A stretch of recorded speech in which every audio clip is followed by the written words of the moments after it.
Hello, Brent Porcio, TopVelocity.net, and welcome to my three-part series of up to 5 miles per hour in 30 days or less. Now, I'm pretty stoked about this series. I can't wait to give it to you. But before we get started, I'd like to tell you a little bit about myself. I started playing when I was a young kid, played a lot of different sports, but when I got to high school, I realized that was good because I had a strong arm. I got a full scholarship to play junior college baseball. I was a late bloomer. They saw that I had a lot of years to grow and fill out, which I did. I gained like 60 pounds in college, grew 3 inches. So it was a good move for me, but the problem was something was happening in my career. I was starting to have serious arm problems. Because I was a strong arm on the team in high school, I was really abused. And I had really bad mechanics. The conventional wisdom of the game had not put me in a good place. So I was pitching my first appearance in the spring against our conference rival for the junior college. And I'm in the 4th inning, and the pain in my arm is so bad that not only am I hopped up on painkillers, lots of them, which I highly do not recommend, but I also had icy hot on my arm, and I was having to hit my arm in between innings so I could not feel that agony of just that throbbing arm. I could just feel that the pressure of me hitting my arm. So it was pretty bad, and I got into that 4th inning, and it was just kind of like out of a movie. I threw that pitch that I heard something snap, and it was a significant pop. And I lost all feeling in my arm, my heart jumped out of my chest, and I couldn't move my arm. So I knew something was seriously bad. I immediately had surgery. After surgery, I went through rehabilitation. 6 months to a year later, my arm is worse than when I went in, or before I tore it. I went and got every professional opinion I could. I actually worked with a well-respected trainer in the area who has worked with some big major league clubs, ran their spring training, and all of them told me that I would never play again. They said that my arm was obviously never going to respond and that I should pick a different career path. Well, that was pretty devastating for a 19-year-old. So I decided there was 2 paths I could go. I could go down the path that they had set forth for me, or I could overcome this and find out on my own what had happened and will myself back to the game. So I chose that path. And I spent the next 5 years diving in insanely into every information, every big coach who could help me, and it didn't have anything to do with baseball. I was ultimately not even looking to get for any information around baseball because I felt like the mentors I had in baseball had led me down the wrong path to where I was at that point. And what I discovered in the next 5 years was completely revolutionary. It was good timing for me in certain cases. I got around some good, well-respected names and strength and conditioning. And it really helped me, first off, get my body back, and most importantly, get me back to the game. So not only did what I learned get me back to playing again, but I developed a program that took me back way above where my velocity was before my injury. I got up to 94 miles per hour, and I had an opportunity, and then I was given an opportunity to play some pro ball.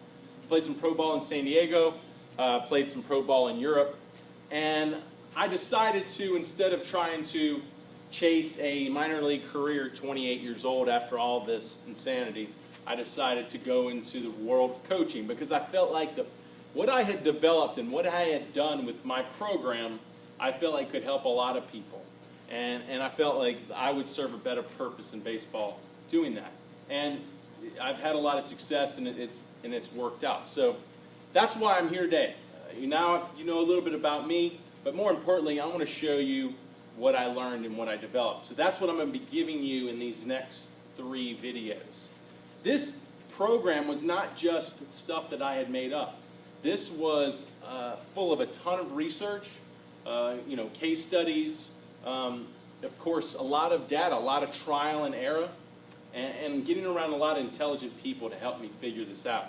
So we're going to go over a bit of it today, but we're going to pretty much cram it in the next 3 days. Of course, there's a lot more to it than these 3 days, but I'm going to give you 3 of the key things that should change every low velocity pitcher into a high velocity pitcher, and that's why at the end of this you will be able to throw up to 5 miles per hour harder. So where this all starts when it comes to 3X pitching, that's what I named the program. Where this all starts was, I like to start it with research. I like to start it with a case study, or actually some research that ASMI did. ASMI is the American Sports Medicine Institute. That was founded by the infamous Dr. James Andrews, or instead of the famous Dr. James Andrews, as we all know, is the famous baseball doctor. They did a comparison of high velocity and low velocity pitchers. And this was a really groundbreaking study.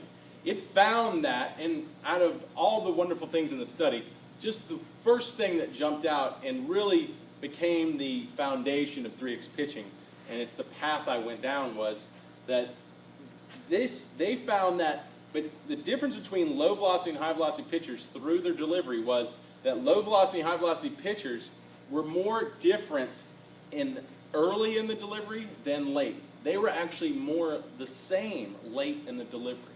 Well, that completely opened my eyes, because every coach I was ever around always coached me late in the delivery.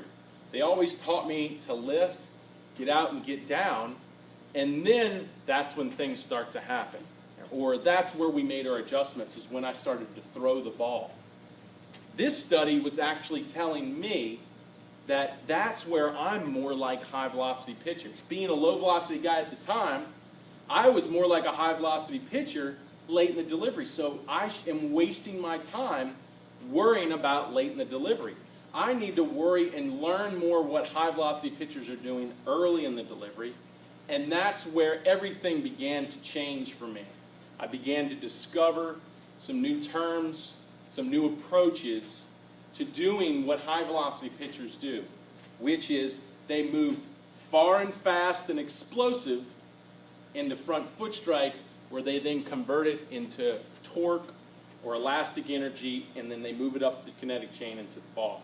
Most low velocity guys, as I studied with film, I would compare high velocity guys to low velocity guys. I found that every single one, pretty much, of the low velocity guys did not move far and fast and explosive, and pretty much put their foot down pretty quickly in the front foot strike.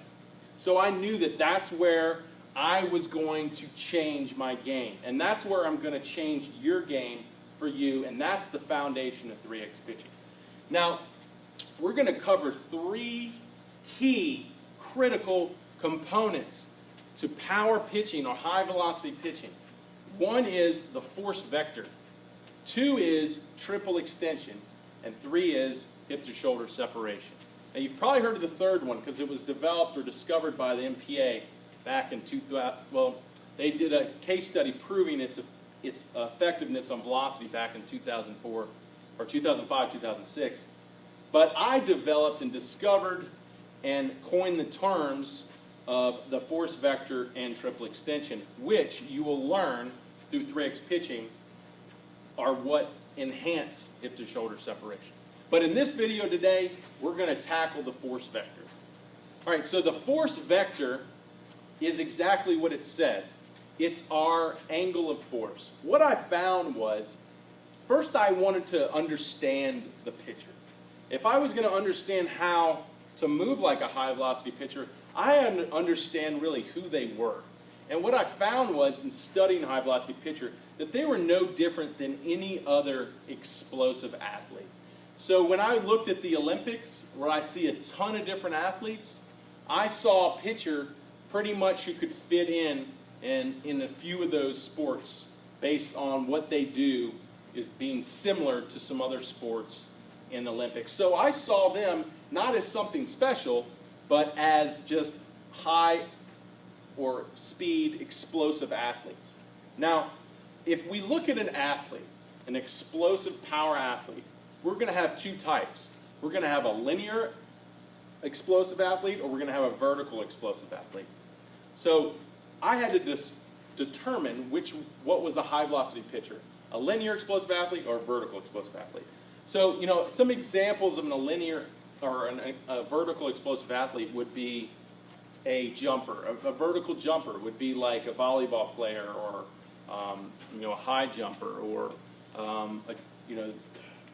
even a basketball player. Anytime the athlete is trying to go up as high and as explosive and as fast as they can, that would be a vertical athlete. So that athlete, what he does to generate his force and power and explosiveness, he drives into the ground. He uses the ground to generate what's called ground reaction forces to propel himself up in a linear direction. And he has control of his angle of force. That force vector, or what we call the force vector, would be the ankle to knee. That, in whatever direction that your ankle to knee is pointing, that's the direction that your body's going to be moving when you build ground reaction forces. So, a vertical athlete is going to then load down or flex down and then push and extend with a vertical force vector, and that's going to push them up into a vertical explosive direction. Now, that wasn't a pitcher. I knew a pitcher doesn't jump up in their delivery. They never go up in their delivery. A pitcher goes linear in their delivery, more like a sprinter.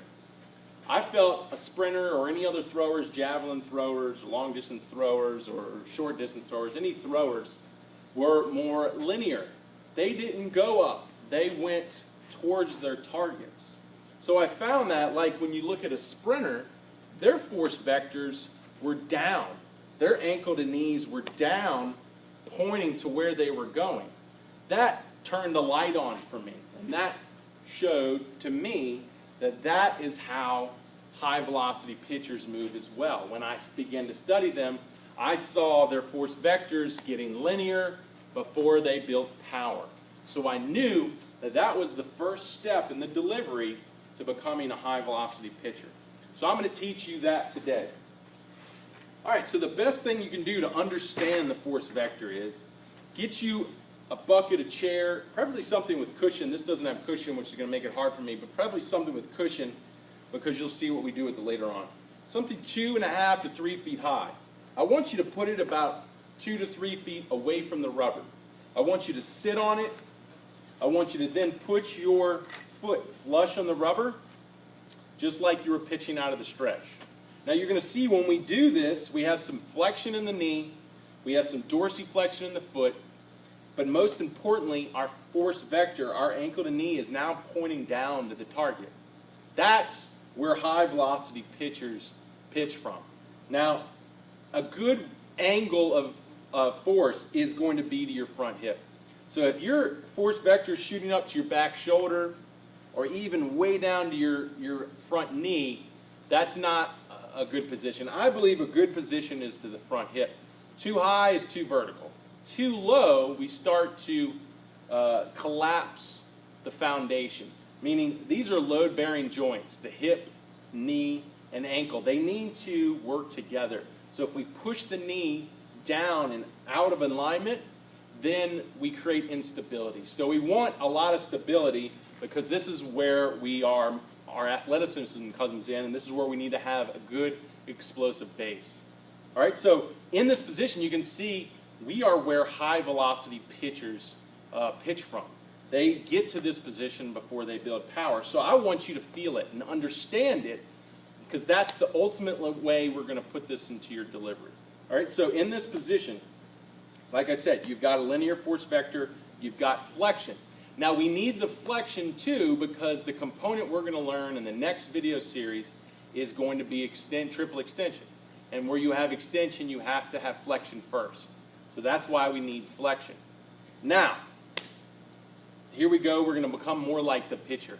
Now the pitcher has a lift leg that is supporting their momentum. That lift leg is going to be up and off the ground, because we ride this leg all the way to front foot strike. So the key here, if we're going to get this force vector into a linear position, we have to keep the lift leg out of the equation. Because once this lift leg opens up and gets out, then you can feel it. If you get in this position and throw your lift leg out, you're going to feel it. Your knee's starting to torque down. It's starting to twist, which it's not supposed to do. it's starting to get uncomfortable and starting to hurt. You're not going to build power. This is not a stable joint when you open your front side early in the delivery. So we're actually killing power when our lift leg knee breaks our front hip. So a good rule of thumb, before you move into the power phase, which is triple extension, we'll learn in the next video, we need to keep the lift leg out of the way so we can get this guy flexed and linear. So here's the lift leg. We can do like guys like Trevor Bauer who like to extend it, or other guys like Chapman who like to tuck it. Either way, the lift leg knee is behind the hip. Now if you want to feel what it's like if you were in this position in the mount, take your glove side, line yourself up, drop your arm. Now where am I? Who am I? I'm every high velocity pitcher out there. This should be foreign to you. This should feel very uncomfortable. This is ultimately, take a picture guys, this is where you need to be. The day you can get here and learn to pitch from here, the day you're going to be a high velocity pitcher. All right, so now that you understand the positioning that high velocity pitchers get in so they can build their power and their explosive strides, then we're going to work on how do we get there. That's the million-dollar question. But to understand that is no different than a sprinter getting down in his ready position, lining his force vector up. That's the same thing. The thing is sprinters are lucky. They get to start there. Pitchers, we don't start from there. We start in a vertical position. So now we've got to lift and get down to where I just was, which is very, very difficult. This is a new movement. This is something you've never done before. So when we are trying to develop a new movement and program it into our brains, we've got to do two things. We've got to develop the motor coordination. That's our body's ability to actually fire the muscles in a sequence to create that movement. So we have to develop that motor coordination, and we have to get it to the point where it's autonomous, where we don't have to think about it, where we can just get up there and focus on the game, knowing that we're going to just fall right into that position. The second thing we need to do to develop the mechanics, these high velocity mechanics, is we need to make sure we have the power and the strength to do this. If I get into this position and I can't hold it, or I'm not strong enough to build power out of it and I just collapse, it's going to be a train wreck. It's not going to work. It's going to work against you. So we also have to develop the power production to do it.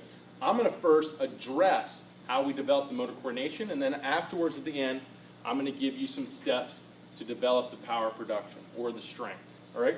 So to get to that position, that linear force vector in 3x pitching, we call it the load. To get there, from our stretch position or wind up, coming out of our leg lift, we have to, as we come up into our leg lift, we have to start first with the hips, and we've all heard that. Lead with the hips, but make sure that you're not just pushing the hips out, that you're actually moving with your hips. There's a big significant difference. I think the biggest problem with coaching leading with the hips is if there's no momentum shift with it, it really doesn't serve the purpose. It can't just be a pose.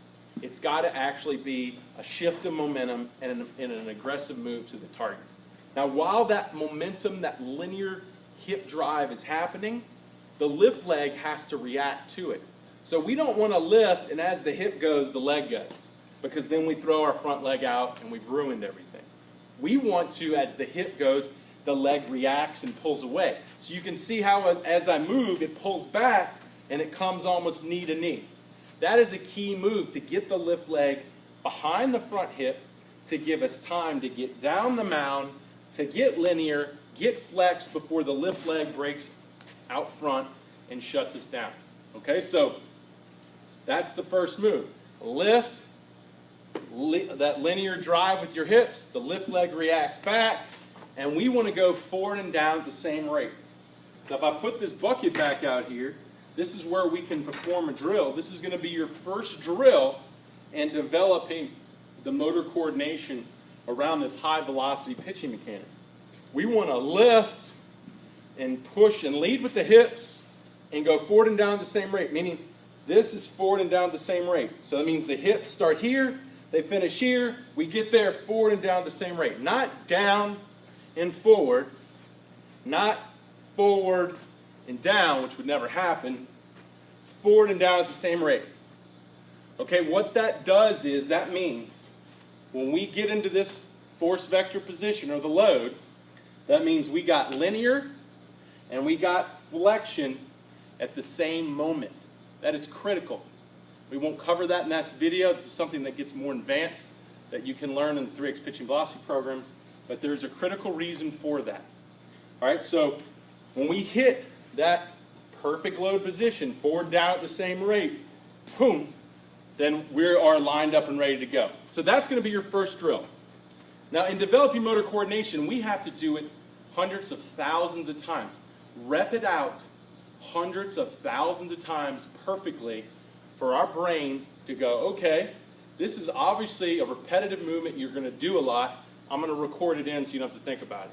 So you're going to have to do it and do it and do it and do it and do it and do it and do it and do it and do it so you get it. And that's why we got 30 days to do this. So bang it out every day, as many reps as you can give me in front of a mirror. You're just going to go lift that linear hip movement and fall right in, forward and down into that bucket. Get your pad so you don't keep beating yourself up. Boom, and hit it and try to nail it every time. You want to get to the point where you're just that controlled fall. Boom, right onto it. I want you to do those a couple hundred times a day or more if you can. That's going to be your first drill. All right, the next drill in training the force vector to get you to become that high velocity pitcher, to get you to up to 5 miles per hour in less than 30 days, is going to be the infamous sled. You can look at this on topvelocity.net in the drills there. There's a different version of it on there, but it's very similar. You can do several things. You can get this really nice sled like I have. You can get a tire. You can get tubing and connect it to a fence. Anything that applies resistance, significantly something that can apply a good amount of resistance, is going to be key. Now you want to get a strap, something you're going to wear, and get your glove. It's nice to have a glove because you're going to have to use that in the game, and we want everything feeling as close to what it's like when we're in the game pitching. All right, so you're going to push it back. I like to put a lot of weight on it. Put a good amount of weight on it. Now in this sled drill, we're just moving from lift to load. That's all we're doing in this sled drill. Same thing, lift to load. If you want to put the bucket out, you can. Probably not necessary. The reason we're using the sled is because it's applying resistance, so you have to give it a little bit more of a push, and you have to really focus on your force vector. If your force vector stays vertical, you won't go anywhere. The other great thing about the sled is as you're moving, you're going to want to throw your lift leg out. It will, if you're pulling a lot of weight, you'll throw your lift leg out and you won't go anywhere. So it forces you to keep it back and keep it back as you cover as much ground and as you move into that linear force vector position. So once again, we want to do a good 1,000 reps if we can, moving forward and down at the same rate, and really feeling that force vector get linear and you get that flexion as you move into that load position. And just feel it. We're just feeling it. We're not worried about anything after that position. We're just feeling it. All right, so that's the drills that you need to do before we go on to the next video. Also, we got to cover the power strength development to this component. Now it takes, just get into this position, guys. One thing you probably experienced when you got down and into this position, you probably felt some cramping, some pulling, some weakness in your body. So we need to develop that strength, because if not, we won't even be able to get there. So some great lifts that develop leg strength, joint integrity, core strength, which is what we're using to get into that position, is going to be front squats, back squats, clean pulls. I'm a USA weightlifting certified coach. I really believe in Olympic lifts. We'll go into that more next video on why. So use those. I've got a free video on the site, topvelocity.net. Coach Hatch has his instructional video stream on there. You can watch him instructing any of these lifts. Also, the deadlift is another good strength lift as well. Any of those are going to help us build the leg strength that we need to get into that load position, get that force vector linear, get that flexion, everything riding on that leg as we're staying closed and staying firm, and that will be key.